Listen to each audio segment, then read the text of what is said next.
어르신들이 가장 무서워하는 병이 있습니다. 뇌가 퇴화하는 알츠하이머, 치매입니다. 초기에 발견해서 약을 먹으면 그 속도를 늦출 수가 있어요. 그래서 초기에 발견하고 치료하는 것이 중요합니다. 그런데요, 이런 망각의 병이 육체에만 있는 것이 아니에요. 영적으로도 있습니다. 하나님께 큰 은혜를 받았음에도 그 은혜를 망각한 채 살아가고 있는 것, 그 영적 치매입니다. 영적 치매, 무서운 병입니다. 초기에 발견해서 치료해야 합니다. 오늘 본문을 보면은 모세가 모압 평지에서 가나안 땅을 목전에 두고 있는 이스라엘 백성들에게 여호와를 잊어버리지 말라 하고 권고하고 있는 말씀이에요. 본문 11절 말씀 함께 읽어요. 시작. 내가 오늘 내게 명하는 여호와의 명령과 법도와 규례를 지키지 아니하고 내 하나님 여호와를 잊어버리지 않도록 삼갈지어다 그랬어요. 지금 이스라엘 백성들은요, 젖과 꿀이 흐르는 가나안 땅을 목전에 두고 있습니다. 요단강만 건너게 뒤어지면 가나안 땅이었습니다. 그런 상황 속에서 지금 모세가요, 이스라엘 백성들이 가나안 땅에 들어가서 잘 먹고 잘 살고 은금이 풍부하게 되어지고 소유가 풍부하게 되어질 때에 하나님을 잊어버릴까 염려하고 있습니다. 그리고 잊어버리는 원인을요, 교만이라고 지적하고 있어요. 본문 14절 말씀 읽어요. 시작. 내 마음이 교만하여 내 하나님 여호와를 잊어버릴까 염려하노라. 여러분, 교만해지면 하나님을 잊어버리게 되어집니다. 그러면 교만이 무엇입니까? 교만은요, 하나님 없이도 살 수 있다는 마음이에요. 자기 스스로 모든 것을 할 수 있다는 마음이에요. 교만하면 하나님의 은혜를 잊어버립니다. 사람이 언제 넘어집니까? 교만할 때 넘어집니다. 그래서 솔로몬은요, 교만은 패망의 선봉이요 라고 말했고요, 사도 바울은 선줄로 생각하는 자는 넘어질까 조심하라 하고 말씀하고 있습니다. 언제 교만해집니까? 잘 먹고 잘 살고 소유가 풍부해질 때 교만해지는 것입니다. 우시야 왕을 보십시오. 그가 하나님을 구할 동안에는요, 형통했습니다. 기이한 하나님의 도우심으로 그 이름이 예굽 변방까지 퍼지게 되었습니다. 그런데요, 강성해지게 되어지자 우시야 왕이 교만해집니다. 그래서 성전에 들어가서 분향을 하려고 합니다. 제사장 아사랴가 용감한 제사장 80명을 이끌고 들어가서 분향하는 우시야 왕을 가로막습니다. 그랬더니 우시야 왕이 버럭 제사장들을 향해서 화를 냅니다. 그 순간 우시야 왕의 이마에 납병이 생깁니다. 교만하면 넘어집니다. 교만하면 은혜를 잊어버립니다. 은혜를 잊어버리면 반드시 망합니다. 솔로몬도 그랬습니다. 왕이 되자 얼마나 감사했던지 하나님 앞에 1000번제를 드렸어요. 1000마리 제물을 하나님께 드린 거예요. 하나님께서 감동을 먹으셔서요, 꿈속에 나타나셔서 내게 무엇을 줄고 너는 내게 구하라. 그때 솔로몬이 자기를 위해서 부귀와 영화를 구한 것이 아니라요, 하나님이 자기를 왕으로 세우신 것은 백성들의 송사 문제를 잘 해결하라고 세우신 것이니까 지혜 달라고 기도한 거예요. 하나님 마음에 합한 기도를 드렸던 솔로몬의 기도를 들으시고 하나님께서요, 전무후무한 지혜의 왕이 되게 하셨을 뿐만 아니라 그가 구하지 아니했던 부귀와 영화까지 덤으로 더하여 주십니다. 솔로몬만큼 부귀와 영화를 누린 왕이 없었습니다. 그런데 이렇게 부를 누리게 되어지자 솔로몬이 1000명의 첩을 둡니다. 여러분, 1000명이면은요, 이름이는 알았겠어요? 그런데 문제는요, 그 1000명의 첩이 우상 숭배하는 것을 묵인해 줍니다. 나중에는 그 첩들이요, 결국 솔로몬의 마음을 도둑질해요. 그래서 결국 하나님을 잊어버리고 다른 신들을 섬기고 따르게 만들어요. 그 모습을 보고 하나님이 진노하셔서 2번이나 솔로몬에게 경고를 하십니다. 그럼에도 돌이키지 않자 결국은 나라가 두 동강이 나는 심판을 받게 되어집니다. 은혜를 잊으면 반드시 망합니다. 그래서 모세는요, 하나님을 기억하라고 말씀하고 있습니다. 본문 18절 말씀 속에서도 내 하나님 여호와를 기억하라 라고 말씀하고 있고, 19절과 20절 말씀을 보면 하나님을 잊어버리고 다른 신들을 섬기게 되어지면 반드시 멸망할 것이라고 경고하고 있습니다. 19절, 20절 말씀 함께 읽습니다. 시작. 내가 만일 내 하나님 여호와를 잊어버리고 다른 신들을 따라 그들을 섬기며 그들에게 절하면 내가 너희에게 증거하노니 너희가 반드시 멸망할 것이라. 여호와께서 너희 앞에서 멸망시키신 민족들 같이 너희도 멸망하리니 이는 너희가 너희 하나님 여호와의 소리를 청종하지 아니함이니라. 그래서 여호와를 잊어버리고 다른 신들을 섬기게 되어지면 반드시 멸망할 것이라고 말씀하고 계십니다. 여러분 기억하십시오. 하나님을 잊어버리면 인생도 끝이 나고 성공도 끝이 나고 행복도 끝이 납니다. 이스라엘 백성들 보십시오. 하나님을 기억하고 살 때는요, 하나님을 경외하고 살 때는요, 풍요로움을 누려요. 그런데 하나님을 잊어버리고 다른 신들을 섬길 때는요, 가난과 저주가 그들의 삶 속에서 떠나지 않았어요. 은혜를 잊으면 반드시 망합니다. 그러면 어떻게 해야 은혜를 잊지 않고 살 수 있을까요? 첫째 따라하겠습니다. 구원의 은혜를 잊지 말아야 합니다. 자, 본문 14절 말씀 우리 함께 읽어요. 시작. 내 마음이 교만하여 내 하나님 여호와를 잊어버릴까 염려하노라. 여호와는 너를 애굽 땅 종되었던 집에서 이끌어 내시고 그랬어요. 이스라엘 백성들은 애굽에서 400년 동안 종살이하면서 살았어요. 하나님께서 그들을 불쌍히 여기셔서 애굽 땅에서 종되었던 땅에서 건져내어 주셨어요. 그리고 젖과 꿀이 흐르는 가나안 땅을 기업으로 허락해 주셨어요. 그러므로 이스라엘 백성들에게 가장 큰 감사는요, 출애굽의 은혜였습니다. 출애굽의 은혜, 구원이었습니다. 구원, 하나님의 구원. 영적으로 보면 우리도 마찬가지입니다. 우리는 죄의 종들이었습니다. 어둠의 자식들이었습니다.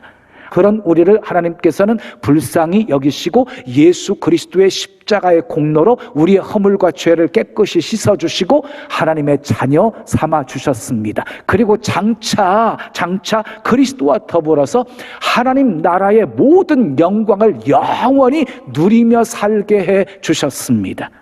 우리는 구원의 은혜를 잊지 말아야 합니다. 시편 51편 12절에 보면 다윗이 하나님께 이렇게 기도하고 있어요. 주의 구원의 즐거움을 내게 회복시켜 주시옵소서. 구원의 즐거움을 내게 회복시켜 주시옵소서.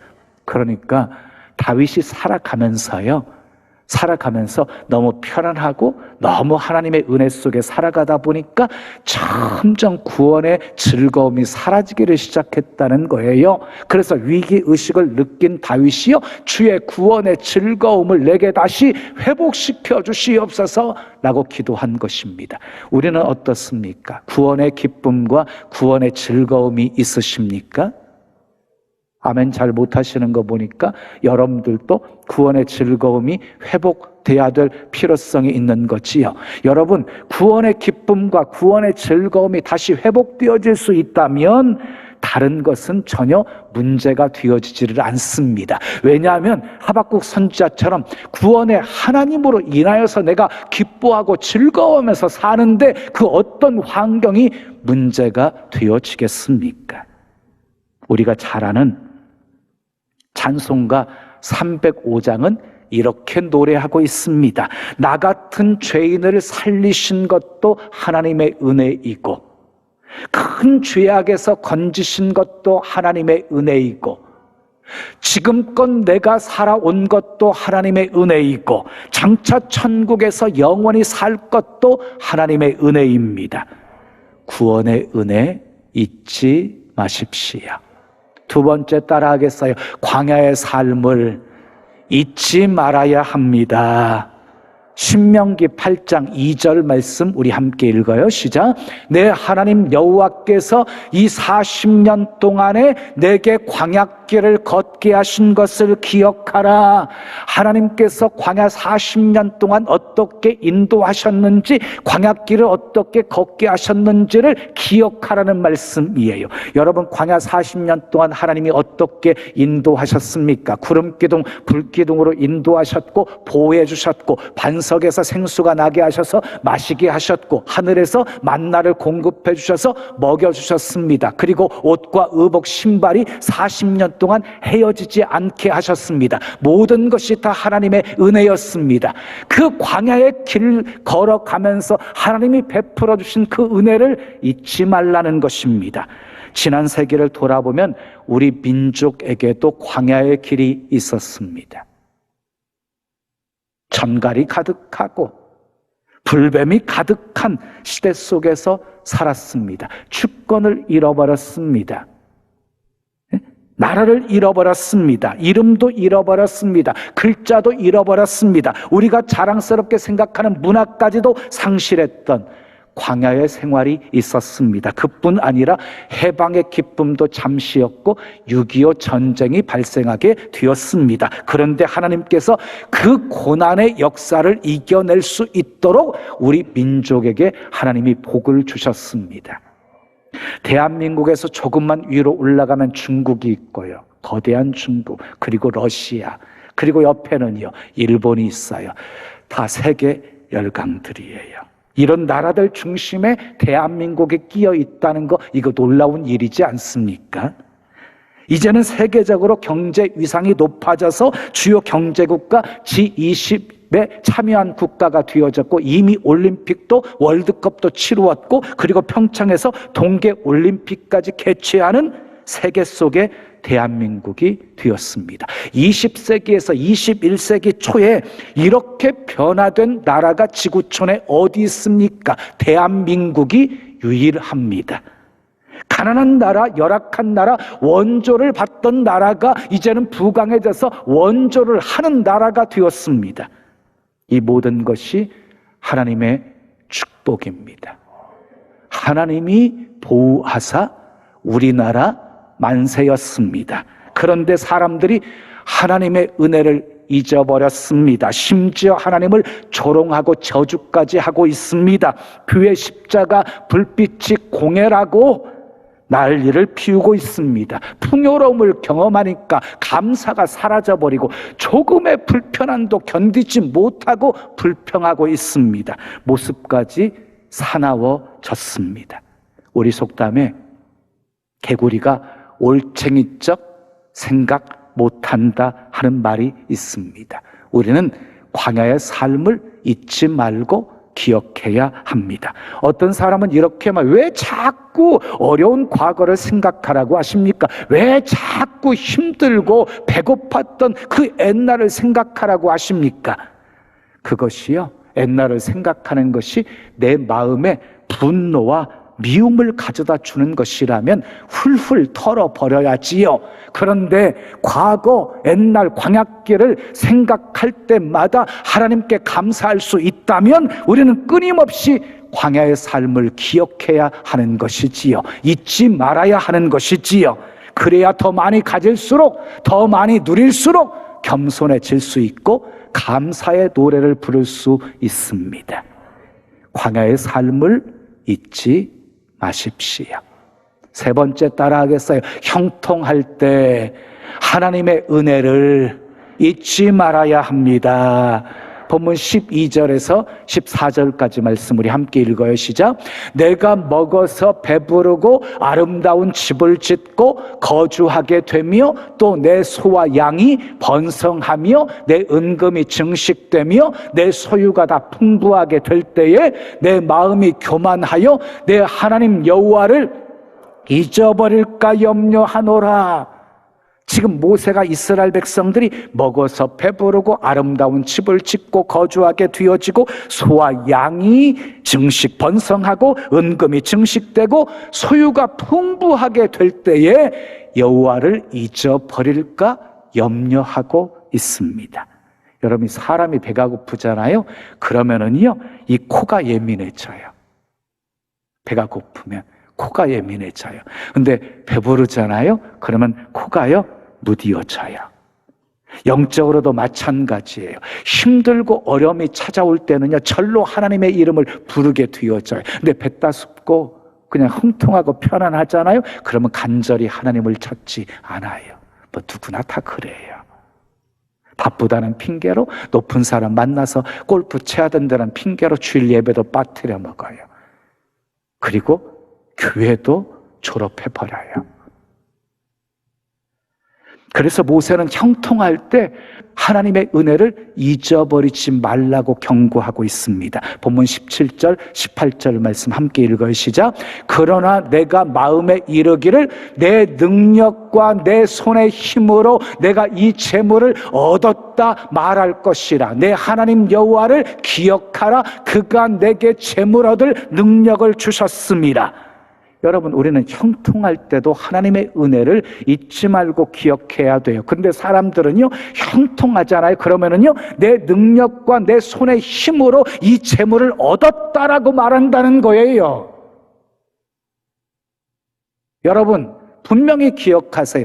내 손으로, 내 힘과 능력으로 재물을 얻은 것이 아니라 하나님께서 재물 얻을 능력을 내게 주셨기 때문에 얻게 되어진 것이에요. 아멘. 진정한 감사는요, 내가 아니라 다 하나님이 하셨습니다 라고 고백되어질 때 진정한 감사를 할 수 있는 거예요.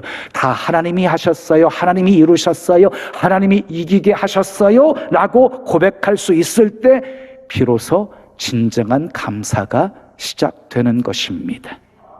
다윗을 생각해 보십시오. 하나님의 은혜로 이스라엘 왕이 되었어요. 백향목으로 지은 궁전에서, 화려한 궁전에서 살게 되어졌어요. 그런데 이렇게 잘 나가고 형통할 때 다윗은요, 하나님의 은혜를 잊지 않았어요. 나단 선지자에게 이렇게 말합니다. 나는 백향목 궁에 거주하고 있는데 하나님의 언약궤는 낡은 천막 속에 있으니 내 마음이 편치 않습니다. 내가 살고 있는 궁전보다 성전을 더 아름답게 지어드리기를 원합니다. 다윗은 형통할 때 은혜를 잊지 않았습니다. 하나님의 성전을 짓고 싶어 했습니다. 하나님께서 그 마음을 아름답게 받으셨습니다. 그래서 다윗에게 복을 주셨습니다. 다윗을 높여주셨습니다. 다윗의 이름을 존귀하게 해주셨습니다. 대대손손 하나님의 복이 임하게 하셨습니다. 형통할 때 하나님의 은혜 잊지 마십시오. 마지막 네 번째 따라해요. 어려울 때도 하나님의 은혜를 잊지 말아야 합니다. 본문 15절 16절 말씀 함께 읽어요. 시작. 너를 인도하여 그 광대하고 위험한 광야 곧 불뱀과 전갈이 있고 물이 없는 간조한 땅을 지나게 하셨으며 또 너를 위하여 단단한 반석에서 물을 내셨으며 내 조상들도 알지 못하던 만나를 광야에서 내게 먹이셨나니 이는 다 너를 낮추시며 너를 시험하사 마침내 내게 복을 주려 하심이었느니라. 그래서 우리는 형통할 때뿐만 아니라 어려울 때도 하나님의 은혜를 기억하며 감사해야 합니다. 형통할 때도 어려울 때도 감사할 수 있다면 범사에 감사할 수 있는 것이지요. 하나님께서 이스라엘 백성들을 광야길로 인도하셨습니다. 위험한 곳이었습니다. 전갈이 있는 곳이었습니다. 불뱀이 있는 곳이었습니다. 물이 없는 간조한 땅, 그래서요, 농사도 지을 수 없고 목축도 할 수 없는 그런 땅이었습니다. 그런데 왜 하나님께서 이스라엘 백성들을 출애굽시키셔서 이 광야길로 인도하신 것입니까? 골탕 먹이기 위해서였습니까? 아닙니다. 그 속에 하나님의 선한 뜻이 있었습니다. 그 뜻이 무엇이었습니까? 이는 다 너를 낮추시며 너를 시험하사 마침내 내게 복을 주려 하심이었느니라.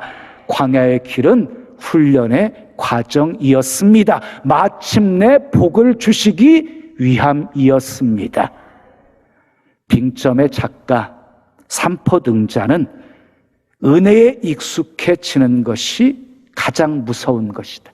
은혜에 익숙해지는 것이 가장 무서운 것이다 라고 말했어요. 삼포등자는요, 중환병에 걸렸어요. 그런데 한 청년을 만나서 전도를 받았어요. 너무너무 감사해서 그 청년과 결혼했어요. 그리고 병든 자신과 결혼해 준 그 남편 생각하면 눈물 나도록 고마웠어요. 그런데 몇 년을 같이 살다 보니까 별로 고맙지가 않았어요. 그저 그랬어요. 그냥 당연한 것으로 생각하게 되었어요. 남편에게 신경질도 내고 막 화도 내고 미워하기도 하는 자신의 모습을 보면서 은혜에 익숙해지는 것이 얼마나 무서운지를 깨닫게 되어진 거예요. 은혜에 익숙해지는 것이 얼마나 무서운지. 우리의 모습은 어떻습니까? 하나님의 은혜가 너무 익숙해져 있지는 않으십니까? 찬송을 들어도 기쁨이 없고 예배를 드려도 감격이 없지는 않으십니까?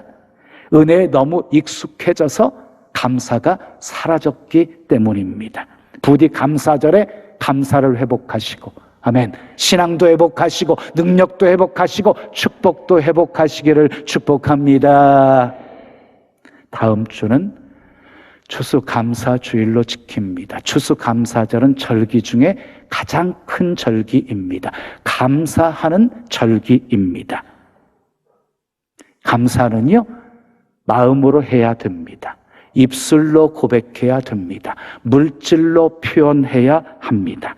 추수감사 헌금은 1년 감사 헌금입니다. 평상시 드리는 감사와는 달라야 합니다. 얼마를 드리는 것이 기준일까요? 기준은 없습니다. 믿음의 분량만큼 드리면 됩니다. 억지로 하지 마십시오. 감사함으로 하십시오. 준비된 예물을 드리십시오. 구약에서 제사 드릴 때는요, 제물이요 좀 구분됐지요. 부자는 소, 가난한 사람은 비둘기, 그리고 중간층의 사람은요 양과 염소를 드리게 했습니다. 어떤 분은 1년에 한 달 정도의 수입을 감사 예물로 드리는 분도 있고요. 그리고 하루에 1,000원씩 1년 365일이니까 36만 5천 원을 감사 헌금으로 드리기도 합니다. 저희 가정은 마지막 것을 선택해서 드려요. 근데 저희는 가족 수만큼, 가족이 4명이거든요. 곱하기 4를 해요. 그래서 플러스 알파가 많아요. 그런데 여러분, 물질을 드리는 것보다 하나님을 더 기쁘시게 하는 감사가 있어요. 천하보다 귀한 한 영혼 주님께 데려와서 드리는 거예요. 우리 전도하는 추수감사절이 되었으면 좋겠습니다. 사랑하는 여러분, 하나님의 은혜를 잊으면 반드시 망합니다. 그러나 하나님의 은혜를 늘 기억하고 감사하며 살면 반드시 복이 임합니다. 구원의 은혜 잊지 마십시오. 광야의 삶을 잊지 마십시오. 형통할 때도 하나님의 은혜 잊지 마십시오. 어려울 때도 하나님의 은혜 잊지 마십시오. 범사에 감사하며 사십시오. 기도할 때도 감사함으로 기도하시고, 아멘. 찬송할 때도 감사함으로 찬송하시고, 예배할 때도 감사함으로 예배하시고, 예물을 드릴 때도 감사함으로 헌금을 하십시오. 하나님 말씀 받을 때에도 감사함으로 말씀을 받으십시오. 형통할 때도 감사하고 어려울 때도 감사하고 범사에 감사하심으로 여러분의 삶에 하나님의 은혜와 축복이 항상 넘치시기를 예수님의 이름으로 축원합니다. 지금은 선교 헌금 시간입니다. 이 예배를 통해 삶 가운데 은혜와 회복이 충만하시길 간절히 기도합니다.